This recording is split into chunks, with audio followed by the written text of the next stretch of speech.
The galaxy had already fallen to the Psylocke Empire, their ruthless conquest unstoppable, and their iron grip tightening with every passing day. Entire species had been wiped out, entire worlds, enslaved, their once vibrant cultures now crushed under the weight of alien rule. It was only a matter of time before Earth would join the ranks of the fallen planets humanity had been fighting for decades.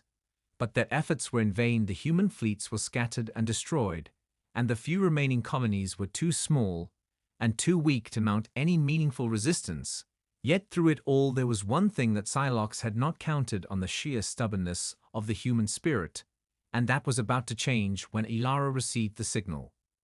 She had been sitting in her dimly lit lab buried deep within the heart of Earth's last bastion, a massive underground facility that had survived the war so far. The rest of the surface lay in ruins, scorched by Psylocke's weapons, and dotted with the wreckage of fallen cities. Ilara had spent months studying ancient data logs, hoping to find some way to turn the tide against their invaders. When she stumbled upon it, the signal was faint at first, barely a whisper. Buried deep within the galaxy's oldest records, it was a transmission, one that shouldn't exist. But there it was, clear as day, encoded in a complex pattern that no one had been able to decode. Before the moment she cracked the code, her heart raced, a chill running down her spine. The message was simple and direct, but its implications were world-shattering. A weapon hidden on Earth, not just any weapon, but one powerful enough to challenge the Psylocke themselves. This wasn't some new technology or an advanced weapon system. No, this was something far older, something that had been waiting beneath their feet for centuries, hidden by the ancestors of humankind. Before they disappeared into the mists of history, Ilara had read about the Ancient Ones in books and records, long thought to be myth. They were said to be the true founders of humanity, not just on Earth, but throughout the galaxy. They had traveled from star to star, setting up colonies and building empires, before they mysteriously vanished, leaving only traces of their existence scattered across the cosmos. The transmission was from one of their lost colonies, or perhaps even from one of their surviving ships sent back to Earth before their final departure. And the message was clear: if humanity was to survive, if Earth was to survive, this weapon must be found and activated before the Psylocke discovered it. Ilara had no idea what the weapon was or how to find it, but she knew one thing for certain: it was their last hope, and she was the only one who could find it. She couldn't do it alone, though. She needed a team of specialists, experts, who could help her dig through the centuries-old archives of Earth's military and scientific records. She needed engineers to understand the technology, she needed tacticians to plan the mission, she needed soldiers to keep her safe, and most importantly, she needed people who were willing to risk everything for the future of humanity. Ilara's thoughts raced as she made the decision to act. No more waiting, no more hoping for a miracle. Humanity was on the edge of extinction, and the only way to survive was to seize the opportunity before it was lost forever. But time was running out. The Psylocke would not sit idly by. They would soon discover the weapon's existence, and if they did, it would be the end of them all. Ilara stood up with renewed determination, her fingers hovering over the console, as she prepared to send a message to the last human leaders on Earth to gather a team and prepare for the most dangerous mission in human history. The fate of the galaxy was in their hands, and Ilara knew there was no turning back now. The signal had been sent. Ilara barely slept as she waited for a response. The walls of her lab seemed to close in on her, the quiet hum of machines, her only company, as she replayed the message over and over again in her mind. Each time she heard it, the words felt heavier, more urgent, as if they carried the weight of everything humanity had lost. The Psylocke were coming, and if they found the weapon first, all hope would be lost. The message was clear: the weapon was buried deep within the Earth's ruins, hidden so well even that Psylocke had no idea it existed. But Ilara had found it, and now it was up to her to ensure that humanity was the one to unlock its secrets. Hours later, a reply finally came, a simple encrypted message from the highest council of the human resistance. A team would be assembled and sent to meet her at a safe location. The coordinates were vague, but it was enough. Ilara knew that she could not waste time gathering the best and brightest. Her mission was too important and too dangerous to trust anyone but the most capable people she could find. She began the arduous task of sifting through the list of resistance personnel, most of whom had never worked together, and few of whom had ever ventured into the deep ruins of Earth's lost cities. The team had to be diverse experts in all fields, engineers who could understand ancient technology and military strategists who could navigate the treacherous terrain of Earth's desolate surface. Alara would need soldiers who were experienced in guerrilla warfare, as well as scientists who could analyze the weapon. Once they found it, she began to put together a list of the best soldiers in the resistance, a veteran captain named Jace, whose skills were unmatched in close combat, and his deep knowledge of Earth's geography would be invaluable. She also enlisted Darkael, a brilliant engineer whose work with advanced robotics might hold the key to unlocking the ancient tech. Alara was certain they could rely on him to repair and decipher the strange devices they would encounter along the way. And finally, she reached out to Rhea, an experienced tactician who had led several successful resistance missions, and whose unflinching leadership in the face of overwhelming odds made her the perfect person to coordinate their efforts. With her team assembled, Alara prepared for the journey. They would travel across the wastelands and into the ruins of what was once humanity's greatest cities. Earth was no longer the thriving planet it had once been. The Psylocks had decimated the surface for resources, and as a result, vast stretches of land were now barren, broken only by the scattered remnants of humanity's former civilization. Broken buildings and crumbling infrastructure marked the landscape like the scars of a fallen titan. Alara had never seen Earth like this. She had only heard the stories from her parents, stories of a world full of life and bustling cities. And now the planet was barely a shadow of its former self. Still, she could feel the pulse of humanity's legacy deep within its soil, and she believed the weapon was out there waiting to be found. Alara's heart raced as she and her team descended into the depths of the Earth's forgotten ruins. Every step they took seemed to echo through the vast, empty corridors of the planet's history. The deeper they went, the more uncertain the path became, and the more dangerous the mission felt. But they had no choice. They had to find the weapon before the Psylocks did, or the galaxy would be lost to them forever.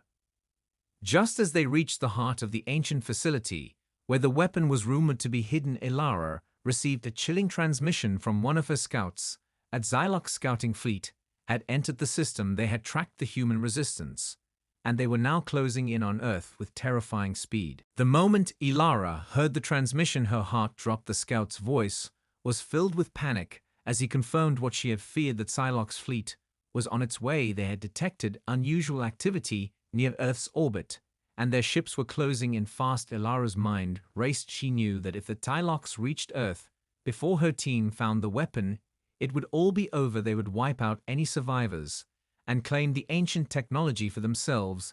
Their empire would become unstoppable. The team had no choice but to push forward. They couldn't turn back now, but time was running out, and their chances of success were dwindling with each passing moment. Alara's hands trembled as she closed the communication link with the scout and turned to her team. Their faces were grim but resolute. The mission hadn't changed. They would find the weapon and protect it at all costs. But now the stakes were higher than ever. Jace looked at her with his usual calm confidence.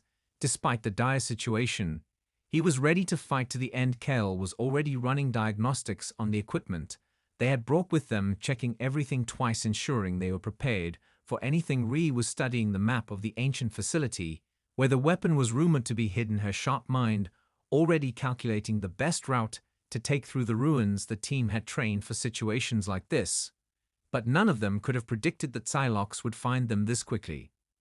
The facility they were entering had been abandoned for centuries. It was a relic of an older time before the rise of the Psylocks Empire, a time when humanity had been at its peak. It had been built to protect the most important of humanity's secrets. But now it lay forgotten beneath the earth, covered by layers of dust and rubble. The entrance was hidden deep in a cave system far beneath the surface of the planet. They would have to navigate the twisted tunnels and ancient machinery to reach the central chamber where the weapon was said to be stored. It was a long shot, but it was all they had. The journey was grueling. The deeper they went, the more treacherous the path became. The air grew thick with dust, and the temperature fluctuated wildly. The walls of the facility were lined with old technology, some of it still operational, but most of it in disrepair. Cale worked tirelessly to repair the broken systems and power up the dormant machinery, while Ray led the team forward through the maze of corridors and chambers. Elara could feel the weight of the situation pressing down on her. With every step they took, the Psylocks were coming, and she knew they would stop at nothing to find the weapon. Hours passed, and the team made their way deeper into the heart of the facility. The tension between them was palpable, but they pushed on, their focus unwavering. As they approached the chamber, where the weapon was rumored to be stored, it was an enormous room with high vaulted ceilings and strange glowing symbols carved into the walls. The air was thick with an energy Elara couldn't quite understand, but she could feel its power. She could feel it calling to her from the center of the room. As they moved closer, the ground beneath their feet began to hum with an ominous vibration. Elara's breath quickened as she realized they weren't alone. A soft clicking sound echoed through the chamber, and suddenly the doors to the central vault slammed shut, trapping them inside. The lights flickered, and a mechanical voice echoed through the room, a warning, or perhaps a challenge. Elara's pulse quickened. The Psylocks had found them. She could feel it. They were closer than ever. But they had no choice. They had to press forward. There was no turning back now.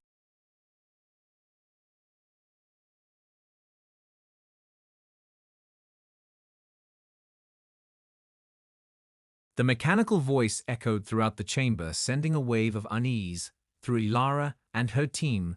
The doors had slammed shut with an unnatural force, and there was no way out, not unless they could figure out what the voice was warning them about. Jace immediately moved toward the center of the room, where a pedestal stood bathed in an eerie glow. Elara could sense the weapon was close. She could feel its presence deep within her bones. The vibrations in the floor were stronger now, a hum of energy she couldn't explain. She moved cautiously toward the pedestal, but before she could reach it, the room shifted. The walls seemed to close in, and the ceiling above them began to creak, as if the entire facility was awakening. Elara motioned for her team to hold their ground. Cale was already at a control panel on the far side of the room, trying to access the systems to disable whatever traps had been triggered. But the machinery was old, and temperamental sparks flew from the panel as Cale cursed under his breath. Rhea kept her eyes on the shadows, watching for any movement in the dark corners of the room, her fingers twitching on the trigger of her rifle. Jace stood protectively in front of Elara, his posture tense as he scanned the space for any sign of danger. The hum from the pedestal grew louder and more intense until the room itself seemed to vibrate with it. The mechanical voice spoke again, this time louder, clearer, and colder. It was a command, not a warning, and it chilled Elara to her core. It told them to leave the facility immediately, or they would all be destroyed. But she didn't move. She couldn't move. Not when the weapon was so close. It was humanity's last hope. The Psylocks were on their way, and she was the only one who knew how to activate it. She could feel the pressure building inside her like a storm waiting to burst. She glanced at her team, seeing their eyes filled with uncertainty, but also determination. They wouldn't leave, not without completing the mission, not with the fate of humanity on the line. Cale worked furiously at the control panel, but it was clear that the system wasn't responding as it should. The hum from the pedestal intensified, the light growing blinding as it seemed to pulse with energy. Elara knew they were running out of time. She couldn't waste any more moments. She had to act now. With or without the system's cooperation. She took a deep breath and stepped forward toward the pedestal, feeling the weight of her decision with every step. She reached out and placed her hand on the surface of the pedestal. The moment her fingers touched it, the room fell silent. The hum stopped, and the lights flickered out, plunging them into darkness. A low groaning sound filled the room, as if the entire facility was shifting. Elara felt a strange warmth spreading from her hand into her arm, as if something inside the pedestal was reacting to her touch. She could hear the sound of machinery starting to hum back to life. And then she felt it, a pulse of energy radiating through the floor into her very being. It was like nothing she had ever experienced before, a rush of power flooding her senses. Elara gasped as the pedestal began to glow brighter. The floor beneath her feet vibrated with energy, and she felt a surge of realization. The weapon was awakening, and she was its catalyst. Suddenly, A voice cut through the silence. But it was no longer mechanical, it was human, a voice full of ancient wisdom and power. Ilara's breath caught in her throat as she realized who it was. This was no ordinary weapon, it was a sentient creation, one that had been waiting for humanity to return to awaken it. The voice spoke again, this time directly to her. It asked who she was and why she had come, and Ilara's answer was simple. She was the last hope of her people, and she had come to save them from the Psylocks. The weapon responded to her words with a powerful surge of energy that rippled through the facility and beyond, as if calling out to the rest of the galaxy. The lights flickered, and the air crackled with power. The room seemed to come alive around them. The team stood in awe as the weapon revealed its true form, a massive structure of intertwining energy and technology reaching upward toward the stars. Ilara realized that this was not just a weapon, but a force that could change the fate of the entire galaxy. The weapon responded to Ilara's touch with a power unlike anything she had ever felt. It wasn't just a machine, it was alive in a way that transcended anything human or alien, a vast consciousness that pulsed through the very air around them. The room shimmered with light and energy as tendrils of raw power shot out from the pedestal, reaching upward like they were trying to break free from the confines of the facility.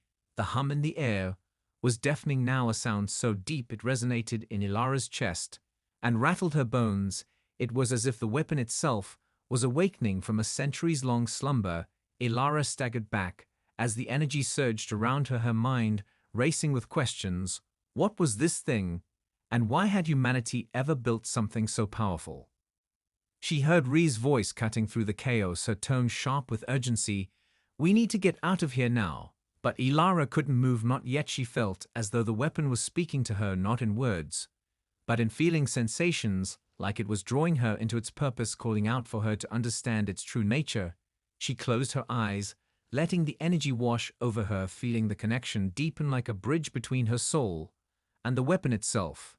And then suddenly, a voice shattered the silence. It wasn't human, and it wasn't Psylocks. It was ancient and full of weight, as if the very fabric of time was speaking to her. Who are you? The voice asked, its tone like a ripple through space. Who dares awaken me? Ilara's heart pounded in her chest. She wasn't sure if the weapon could hear her thoughts, but she spoke anyway. We are humanity. We are the last of our kind, and we need your help. The voice was silent for a moment. Then it responded, not with words, but with images, memories flashing before Ilara's eyes, showing her the long-lost history of her ancestors, humanity's rise and fall, their greatness and their downfall. And then the weapon's creation, a last-ditch effort by the ancient humans to preserve their legacy in the face of annihilation.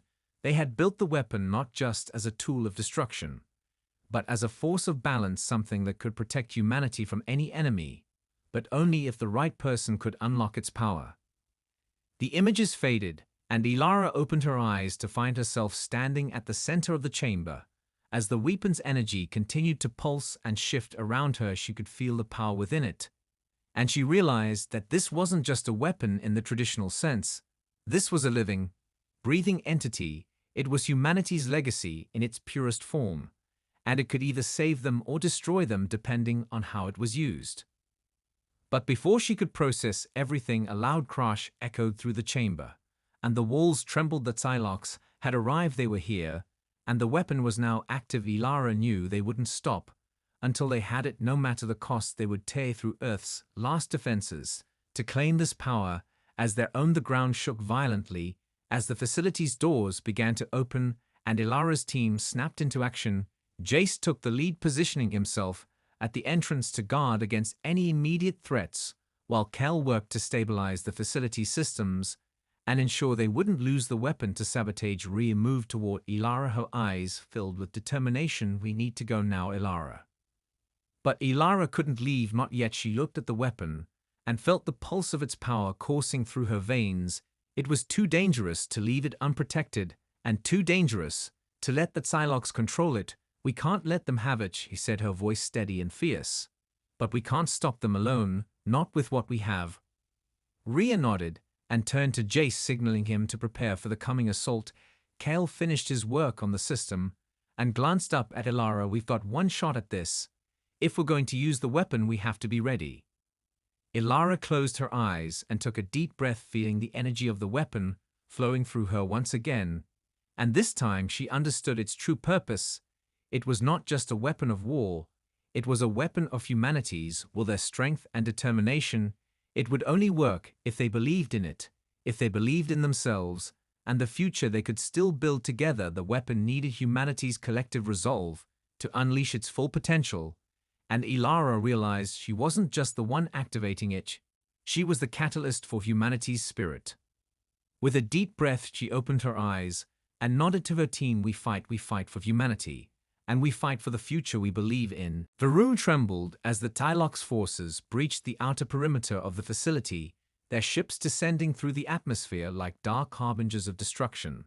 The hum of the weapons still vibrated in the air as Ilara and her team prepared for the inevitable assault. Jace was already taking position near the entrance, his rifle at the ready, every muscle in his body tense. Kale had finished his last-minute repairs and was now focusing on the weapon's core, making sure it remained stable for whatever came next. Rio moved toward Ilara, her eyes sharp and focused. We need to hold them off long enough to activate the weapon completely. But Ilara didn't answer, not right away. She could feel the weight of the moment pressing on her. She wasn't just fighting for Earth or for her team, she was fighting for humanity's very existence. She glanced at the weapon again, and this time she understood its true significance. It was not just power, it was the embodiment of everything humanity had fought for, everything they had sacrificed. As the first wave of Psylocke soldiers breached the inner sanctum of the facility, Ilara's mind sharpened. She could hear the distant thrum of their boots against the metal floor, their guttural voices speaking in their alien tongue, the sound of their weapons being readied. But it wasn't the sound of their march that filled her with dread, it was the silence that followed the moment they entered the chamber. The tension was unbearable. She knew they were waiting for something, waiting for the signal to attack. Jace was the first to fire his shot, piercing the darkness with precise accuracy. The blast rang out through the chamber like a thunderclap, and chaos erupted in an instant. Kel immediately activated a series of automated defense turrets placed throughout the room, and they sprang to life with lethal force, spraying plasma across the entryway. The Psylocke soldiers retreated behind cover, their energy shields flashing as they tried to regroup. But the weapon's power surged again, and the walls of the facility groaned as if responding to the battle outside. Ilara knew they couldn't hold off the Psylocks forever. They had to finish what they started now. She turned back to the pedestal and felt its presence again, this time stronger than before. The weapon was more than ready. It was calling to her, urging her to make the final step to activate it fully. She felt a rush of heat as a stream of energy shot through the air from the pedestal, its light blinding everything around them. The weapon's form twisted and expanded, its tendrils reaching out across the room like the hands of a sleeping god awakening for the first time. We can't hold them off much longer, Rhys said urgently, as the Tylocks began to advance again, their weapons charging with deadly force. Ilara had no more time for hesitation. She turned to Kale, his eyes wide with shock at the weapon's power. But he didn't hesitate. Either we're running out of time, Ilara, what do you need from us? Ilara stepped forward, hands outstretched toward the energy that now filled the entire room. She felt its power coursing through her veins, its energy like a storm thrumming within her chest. She closed her eyes and focused, reaching deep into the essence of the weapon, calling upon humanity's will to survive and to fight. She felt the weapon respond to her plea, the energy crackling, as if it recognized her resolve. It wasn't just a weapon, it was a force that fed on humanity's spirit, their willpower, their courage, their refusal to surrender. And Ilara knew then that this was the key. The weapon would only unleash its true potential if they believed in it, if they believed in themselves. She opened her eyes and shouted to her team now that Psylocks had broken through their defenses and were rushing into the heart of the facility, their eyes glowing with the cold fire of conquest. But Ilara stood tall against them as the weapon rose to life, unleashing a pulse of energy so powerful that it rattled the walls and sent the Psylocke soldiers flying back, their shields disintegrating in an instant. The blast of energy filled the entire chamber with blinding light, and the sound of it was like 1,000 suns exploding at once. The Psylocks faltered momentarily, their advance halted by the raw power of the weapon, but they recovered quickly, regrouping and firing back with renewed fury. But Ilara felt no fear now. She felt nothing but the certainty of humanity's resolve. The weapon responded to her command, as if it had known her all along. It was humanity's fight now, and the weapon would not fail them. The energy from the weapon surged through the room in a wave so intense that it felt like the very ground beneath Ilara's feet was shattering. The Psylocks soldiers were thrown back by the blast, their shields flickering out of existence. Like fragile glass, the facility trembled, as if it too were alive and responding to the chaos around it. Ilara could feel the power of the weapon inside her veins. The energy it was releasing seemed to echo her heartbeat, amplifying her resolve and pushing the Psylocks forces further back. But this victory was only temporary. She knew that the Psylocks were relentless, and they would regroup. They would come at them again with even more fury. Jace fired off another series of shots, his aim perfect as he picked off the first wave of Psylocks soldiers, attempting to regain their footing. Kel had taken cover behind one of the broken pillars, his hands flying over the control panels, desperately trying to strengthen the facility's defenses.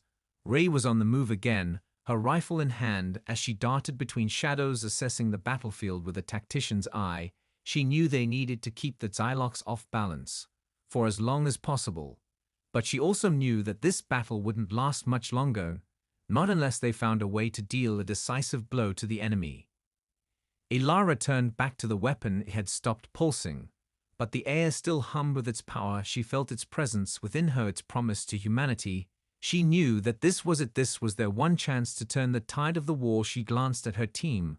Once more, all of them were fighting with everything they had, their will unbroken by the alien onslaught, and Ilara realized that it wasn't just the weapon that was the key, it was them too. It was humanity's ability to endure, to never give up no matter the odds.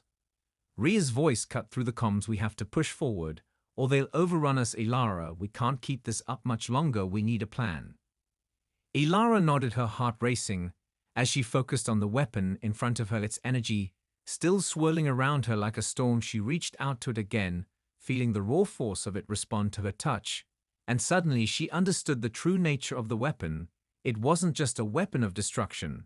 It was a weapon of control, a tool to manipulate the very fabric of the battlefield. Ilara's breath caught as she realized what had to be done. The weapon could turn the tide. It could disable the Psylocks forces at their call, but only if she was willing to use it to its fullest extent. Kale yelled out over the noise of the battle, "We've got a breach incoming, Ilara. They're pushing through the main entrance. We need to activate the secondary defenses now." But Ilara didn't move. She was still connected to the weapon, her hands trembling.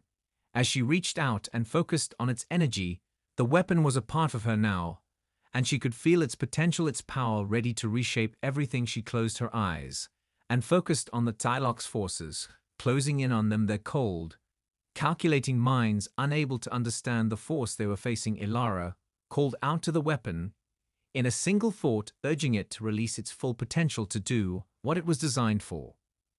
The weapon responded with a rush of energy so intense it felt like the entire facility was being torn apart. The air crackled with power, and the Psylocks soldiers froze as if time itself had stopped. The energy began to envelop them, cocooning them in a shimmering field of light. The Psylocks tried to fire, but their weapons malfunctioned, their movements slowed, as if the very laws of physics had shifted around them. Their alien minds struggled to comprehend what was happening, but it was too late. The weapon had done it. It had completely disabled the Psylocks forces in the area, leaving them frozen in place, unable to move or fight. Ilara stood there, panting, her body exhausted, but her mind clear. She had done it. She had unleashed the weapon's true potential. But at what cost? She didn't know if the weapon's power would last, or if the Psylocks would find a way to break free. But for now they had bought themselves a brief moment of peace. Rhea approached her slowly, her face a mix of awe and disbelief. "Did you just do that?" Ilara could barely speak, but she managed to nod. "We have time now.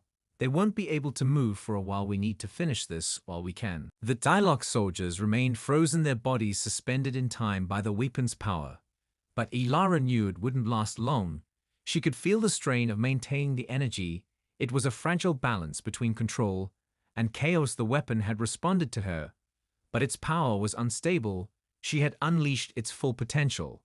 But it had taken everything she had left to do, so the air around her felt thick with exhaustion and tension.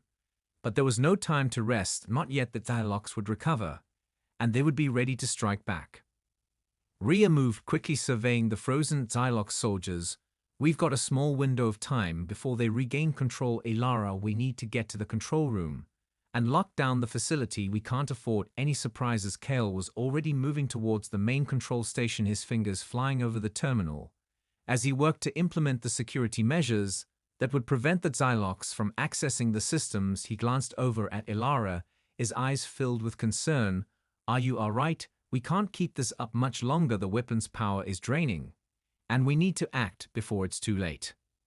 Elara's chest ached with every breath, but she knew he was right. She could feel the weapon's energy beginning to wane. But she had to keep it active. She couldn't afford to lose control.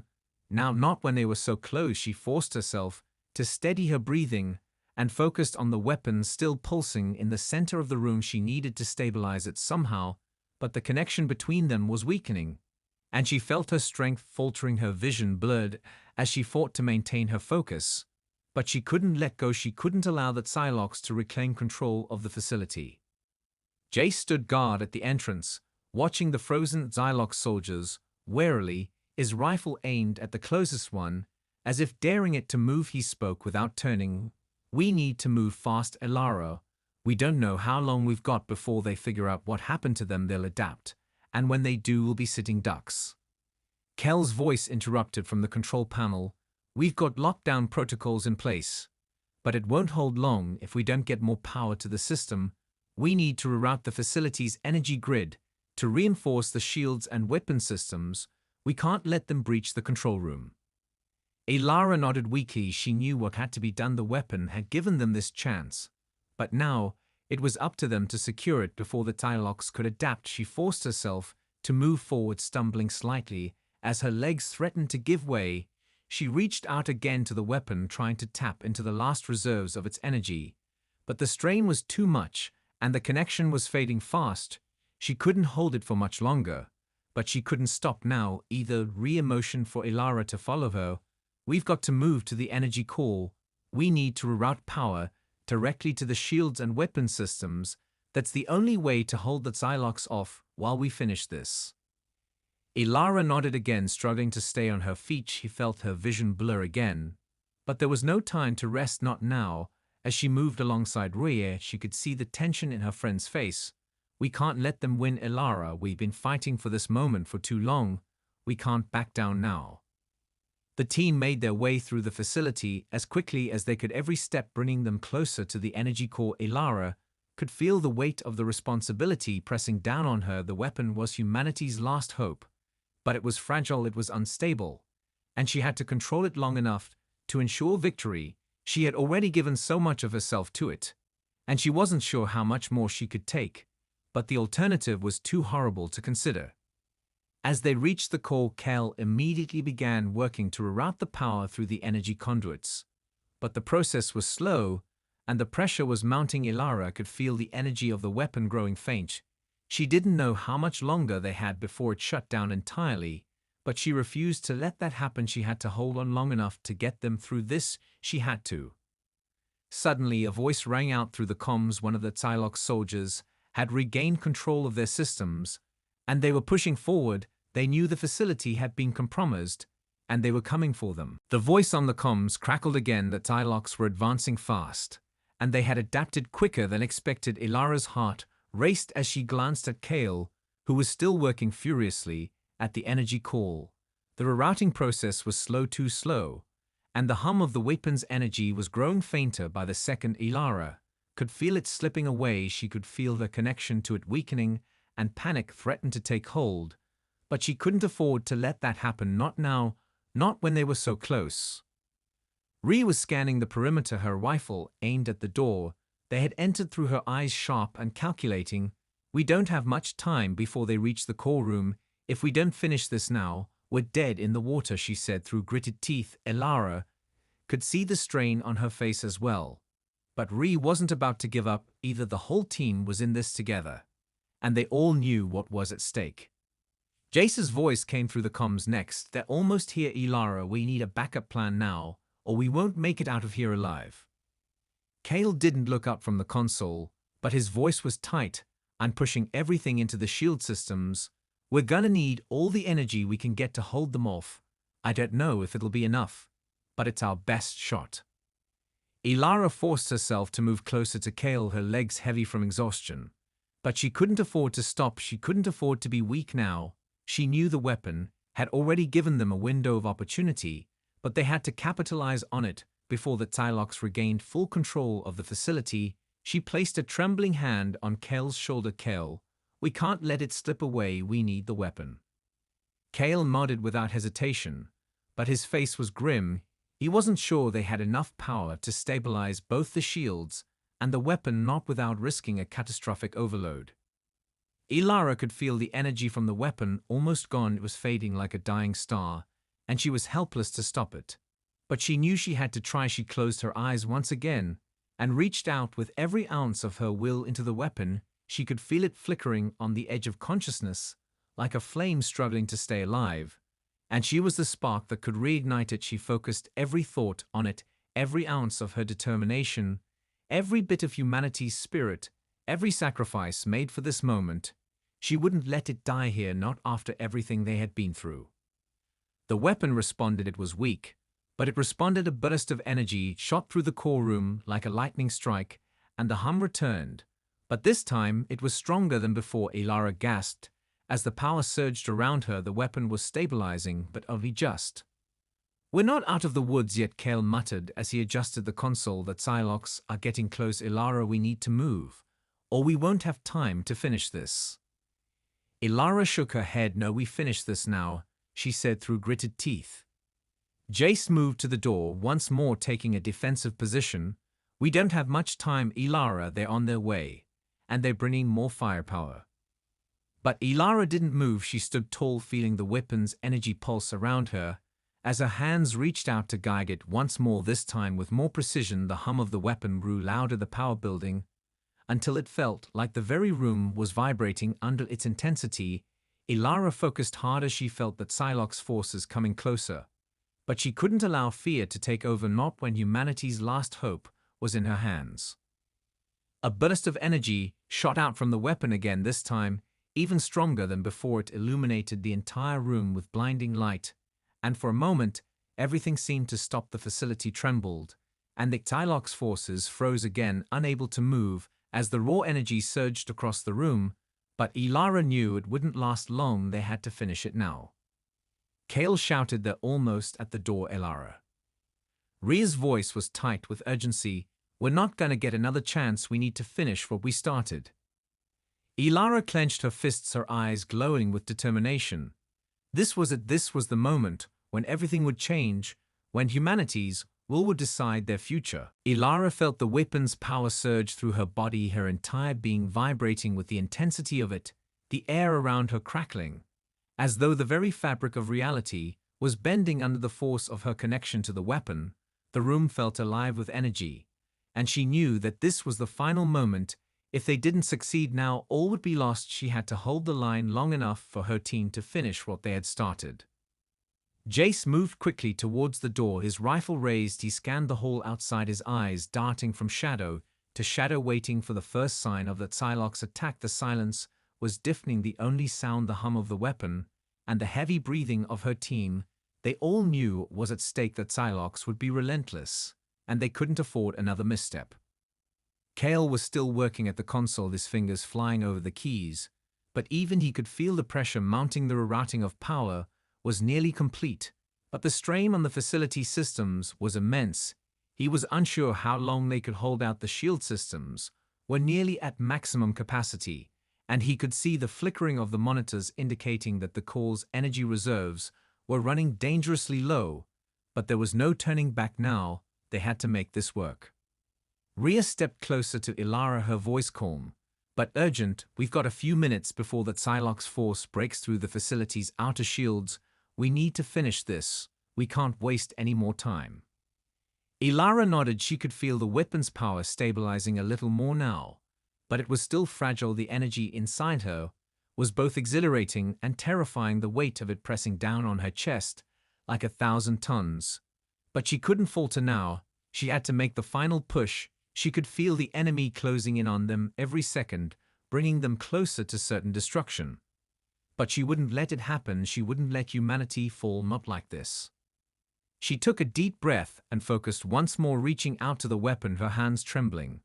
But her resolve unbroken, she felt the flow of its power surge under her guidance, and with a single command, she let the energy release again, this time in a focused, concentrated blast. The force of it shook the very foundation of the facility as it shot outward in a narrow beam of pure energy. The Psylocks outside the door never saw it coming. They didn't even have time to react. The beam cut through the hallways with precision, blasting apart anything in its path and leaving the Psylocks forces helpless before it. The weapon's hum grew louder as it fed off of their fear, their desperation, and Ilara felt herself growing weaker with every use of its power. But she couldn't stop, she couldn't let it fade, not now. The beam continued to pulse outward, slicing through the Psylocks troops as they tried to regroup. But it was futile, their weapons malfunctioning, their shields collapsing under the immense force of the energy. Ilara's vision blurred as the strain took its toll, but she held on. Behind her, Kale continued to monitor the systems. They're down, he shouted. The Psylocks forces are down, they've been neutralized. Ilara, it's over. Ilara stood there, breathing heavily, sweat beading on her forehead. The weapon's energy was nearly depleted, but it had done its job. The Psylocks forces were no longer a threat. The room was silent save for the soft hum of the fading weapon and the sound of her team's breaths. They had won, they had held the line. Rhea looked at her with a mixture of disbelief and gratitude. Did we really just do it? Ilara closed her eyes for a moment, her chest rising and falling with exhaustion. We did it, we survived. The team stood together in that moment, knowing that the battle was over, but the war was far from won. They had faced the ultimate test and come through it, but there would be more fights ahead, more challenges to face. But for now they had secured their survival, and humanity's last hope had become their triumph. They had proven that against all odds they could stand together and fight back against the darkness that sought to destroy them. The weapon's light flickered one last time before fading completely, and as it did, Ilara looked at her team with a quiet smile. They had done the impossible, and in doing so had ensured the survival of humanity's future.